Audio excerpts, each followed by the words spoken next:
విధవరాలు మనకు కనబడుతుంది. అన్యాయస్తుడైన న్యాయాధిపతి వద్దకు వెళ్ళిన విధవరాలు మాటి మాటికి ఆయనను విసిగిస్తే ఆయనకు న్యాయం తీర్చాలని లేదంట, కానీ ఈమె విసిగించినందుకు ఆయన న్యాయం తీర్చి పంపించాడంట. కానీ మన దేవుడు నీతి కలిగిన న్యాయాధిపతి. ఆయన సన్నిధిలో నువ్వు విసుగకుండా ప్రార్థన చేస్తే, అలసిపోకుండా ప్రార్థన చేస్తే, మొరపెట్టుకుంటే ఇంకెంతగా దేవుడు నీ పక్షంగా నా పక్షంగా కార్యాలు జరిగిస్తాడు. జకర్యాకు ప్రత్యక్షమైన గాబ్రియేలు దూత చెప్పిన మాట ఏంటంటే, first thing, do not be afraid.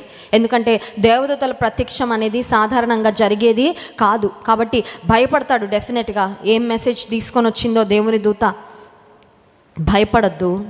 And then there was a good news. జకర్యాకు ఒక శుభవార్త ఏంటంటే, నీ ప్రార్థన వినబడినది అనే శుభవార్త. ఆ తర్వాత ఇప్పుడు జకర్యా దూతతో మాట్లాడుతున్న